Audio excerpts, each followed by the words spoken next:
Hi guys, my name is Ross.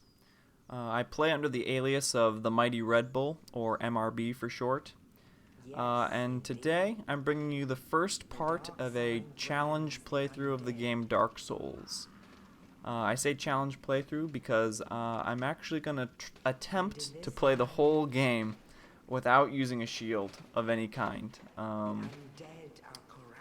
And for those who know, the Dark Souls is a pretty difficult game, and a shield is an incredibly useful tool for any build of any character. And after playing the game a few times, I feel like I'm ready to take a bit of a challenge. The last couple times I've beat the game have not been too bad, but that being said, I kind of wanted to revisit how I felt when I first played this game, and that was fearful for my life at all times. So I'm gonna try doing a no shield challenge playthrough. In addition to not using a shield for the entire playthrough, I'm also not going to use the summon system at all.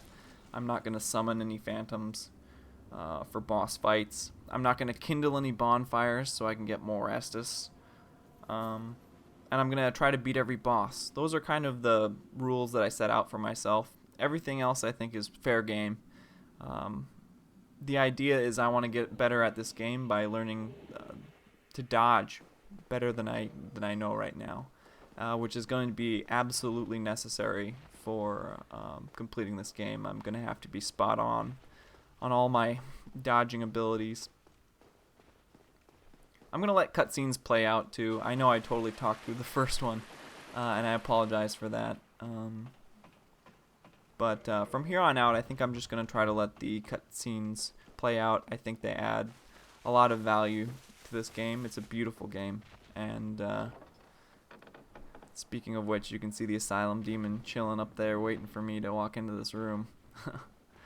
But I'm probably going to skip the NPC conversations just because they're a little time consuming, and I'm just going to skip them for time's sake. You're going to see me right here. I'm not even going to pick up the spider shield, which is the bandit starting shield. I'm not even going to grab it. I will, however, grab the battle axe, which in my book is one of the best starting weapons for all the classes.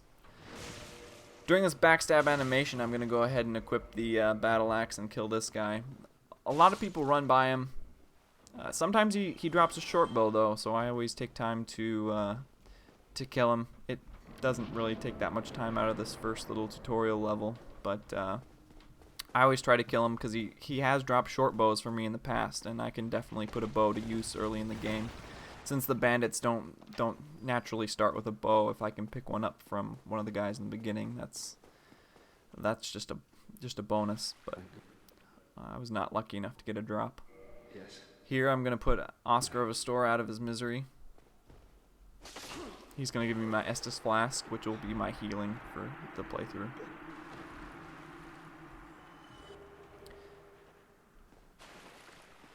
If you didn't know you can parry with your bare hand, you can, so that is something that I will probably use a lot.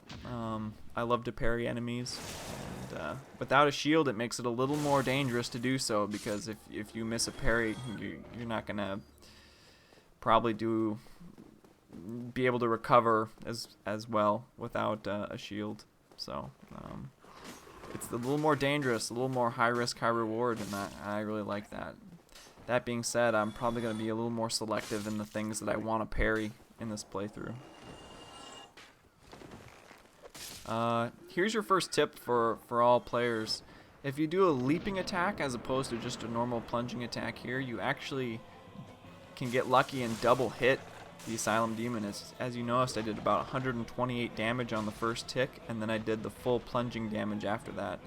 It just helps you put this Asylum Demon away pretty quick. That in combination with the battle axe just doing really good damage when you two-hand it. I made pretty quick work of the Asylum Demon. If you do those things, I mean, he's not that hard of a boss. You can also block almost all of his attacks, so if you do have a good shield, like the tower shield or the spider shield, you can block through most of his attacks. But I didn't need to. nor could I.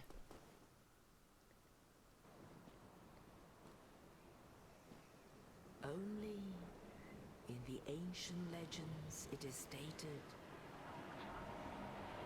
that one day an undead shall be chosen.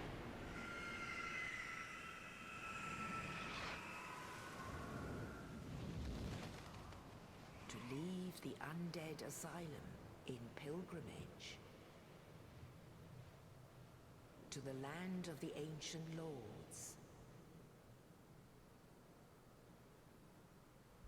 Lordran.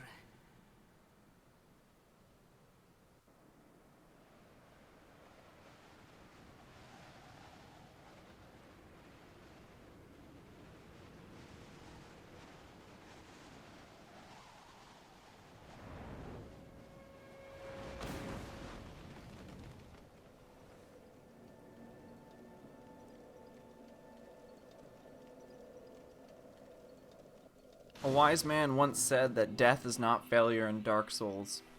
And I'm going to follow that up by saying I am certainly not the best Dark Souls player out there. I really, really like the game, and that's kind of why I'm doing this. I also want to challenge myself. And I'm making, putting it on video and putting it up to YouTube because if anyone else is curious and wants to do a playthrough like this, I'm going to try to give any hints or tips that I can.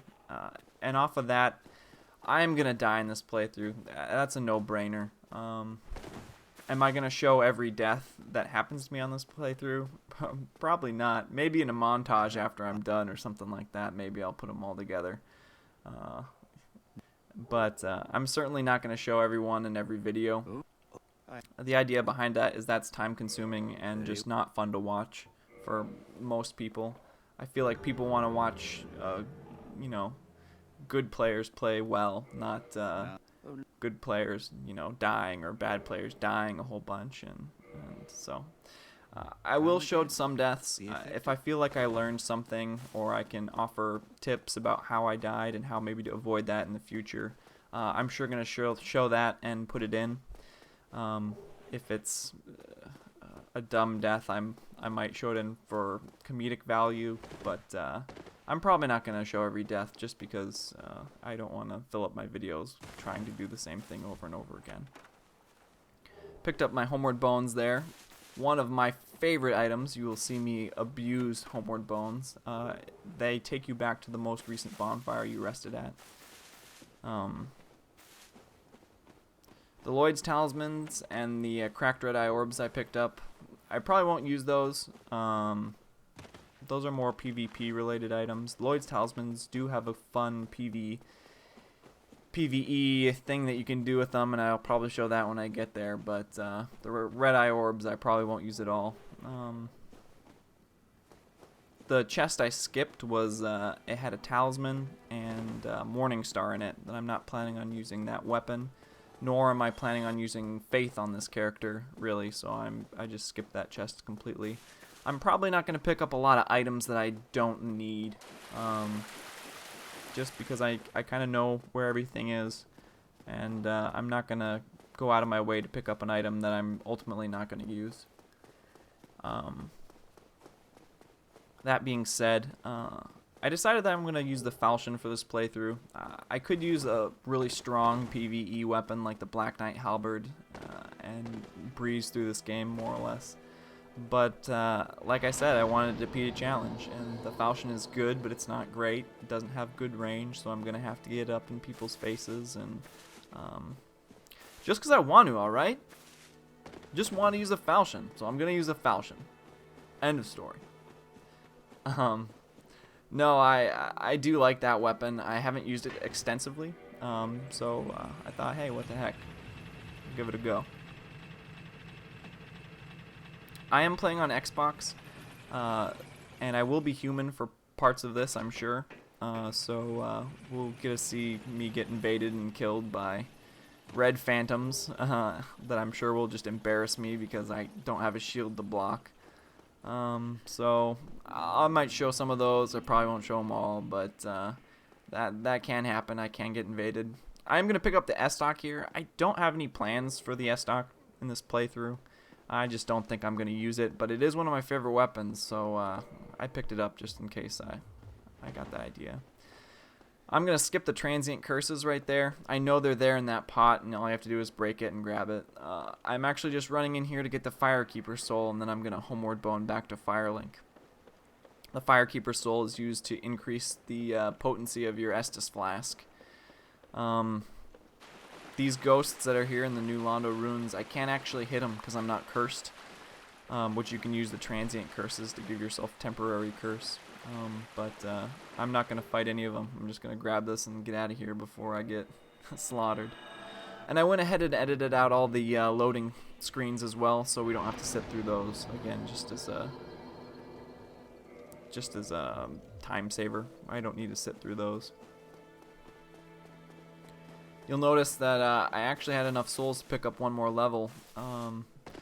One of the skeletons followed me from the graveyard after I picked up all that stuff from Petrus's stash, and he fell off a cliff and he gave me 50 extra souls, which allowed me to level up one more time because I was only about 7 souls away after the tutorial level, so picked up an extra level there.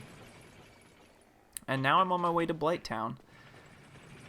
The purpose of going to Blighttown is a couple things. There's large souls of Proud Knight. There's 3 of them in Blighttown. Oh, and I also, sidetrack, tangent, I started with the master key, and that's the only reason I can get to Blighttown. That door right there opens with a key that you get at the end of Blighttown going down the normal way, or if you start as a thief or pick the master key as your gift, you can get there from the start of the game.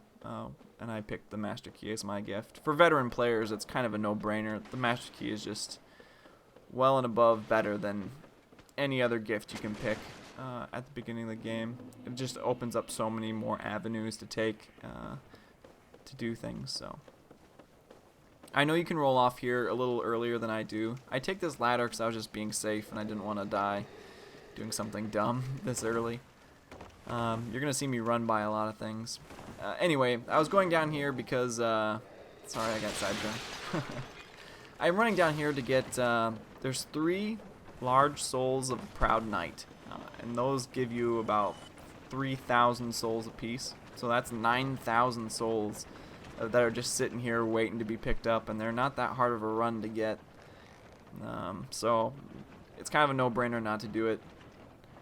It just can make a character strong really soon if you can use those souls effectively at the beginning of the game. You'll notice I'm switching between one hand and two hand here. If you watch my green stamina bar, whenever I do that, my stamina bar hesitates. It just ticks for a second. And the reason it does that is because when you're switching hands, your stamina doesn't actually go down. It doesn't go up, it just kind of stays where it's at.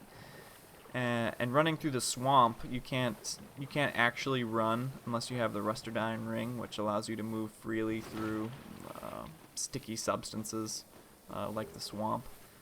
I'm also poisoned, so my health is going down. Blighttown is kind of a nasty area for low-level characters, and this isn't exactly a good place for me to be, in all honesty. I shouldn't be here at this point, which is also why I'm not fighting anything. I'm just kind of running around it all. There's that second soul of the Proud Knight that I'm picking up. It's here that I realized I picked up that Firekeeper soul in New Londo, but I didn't actually reinforce my Estus to make it heal me more, which I had the ability to do by stopping at the Firelink Firekeeper before I came down here. And I'm just a little rusty at Dark Souls. I've been playing a lot of Dead Space 3 lately. Here's the chase. Everybody I've pulled in this area is now kind of on my tail.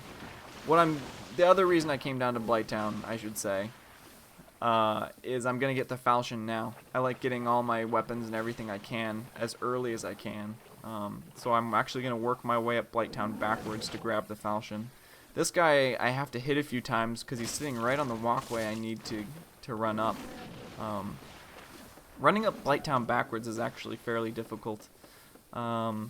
Just because of the way the enemies are placed, they're kind of in your way a lot, and they aggro funny when you kind of approach them from behind. So, and this toxic blow dart guy hits me once, and I'm able to then roll through the rest of his his toxic blow dart, so I avoid getting toxic. And there's my falchion I'm planning on using. I don't actually have the dex to use it yet, I don't think, which is why I haven't equipped it.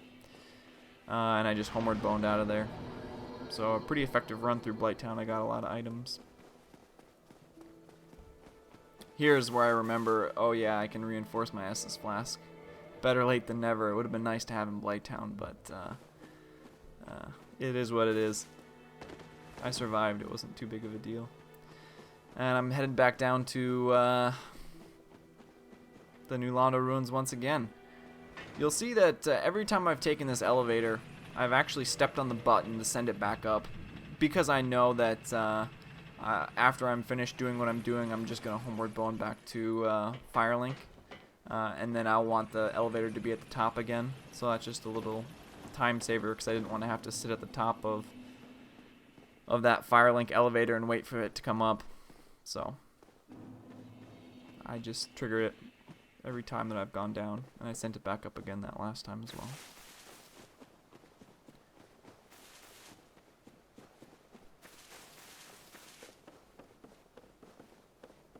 Here's another point that a lot of people, I feel, don't know.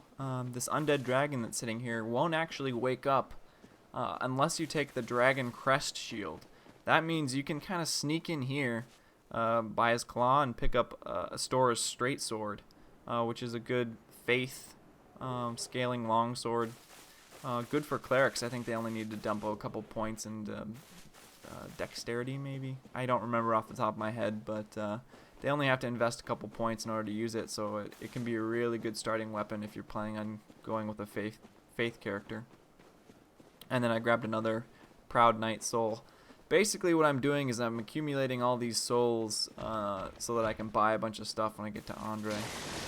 Right now I'm on the run to get the red Tearstone ring that's over here. I'm not actually planning on using the red Tearstone ring much through this playthrough, but it's a good starting ring, and I'm showing that you can get it pretty early on if that's a ring that you desire. That increases your damage when your health is low. That item on the bridge was the bandit set, as you see me weaving through these drakes. That bandit set is the current set that I'm wearing for armor, so I didn't need another copy of it, so I just let it be. I look down here and I notice that all the drakes are at the bottom of the ladder, and that's how they usually function. Once they get on you, they run up and just crowd around the ladder. So I think I'm safe here to jump off. This is kind of a speedrunning trick, but one of the drakes reset. So my escape from the tower was actually a little trickier than it usually is. You have to jump off that side and roll the moment you hit the ground. If you don't do that, you'll stick in place and you'll just get killed by the lightning. But I don't know why that one drake reset. It made that landing a little hairier than I'm used to, but we were lucky to get out of it alive. So I'm going to equip that red Tearstone ring. My health isn't even low enough at this point to trigger it, so you think you have to be at, I want to say it's 15 or 20% health for it actually to trigger on, but it does give a huge damage boost. But since I have no other rings, I might as well equip it. I rest at that bonfire because this Black Knight that's coming up has a tendency to kill me, and I don't have a shield, so I'm just going to try to run by him there. You can see that block with the battle axe. It took a big chunk of my stamina and some of my health to block that one hit, so I'm not going to choose to fight him. He's a lot stronger than me. My character's still very weak, so I'm just kind of on the run, picking up all the items that are going to be particularly useful at the beginning of the game for me. Again, there's also that Black Knight's kind of guarding that grass crest shield, and if you look right there, he falls off. He falls off that ledge. He chased me and fell off a ledge, and he's never done that for me before either. So some weird things are happening in this playthrough. So I'm excited to see if anything else strange unfolds. Like I said, I'm not going to use any shields. That includes using them on my back when I'm two-handing a weapon. I'm just not even going to touch a shield if I can this entire playthrough. It's going to be hard. There's some bosses that I'm not sure. I'm not sure how I'm going to get by them, but we'll see. It'll be a little adventure. That was a good crystal lizard drop as well. I got 2 Titanite shards, large Titanite shards out of it, so pretty happy with that drop. They always seem to drop the 2 twinkling, but the rest of the drop is fairly random, so getting 2 large shards out of that was a good deal.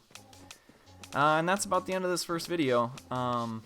Thanks for watching as long as you have. If you've made it all the way to this point, thanks for watching the whole video. I really do appreciate it. If you liked what you saw, give me a thumbs up. If you want to see more of this playthrough, go ahead and subscribe to this channel. There should be more coming up pretty soon. So, thanks again, guys. Take it easy.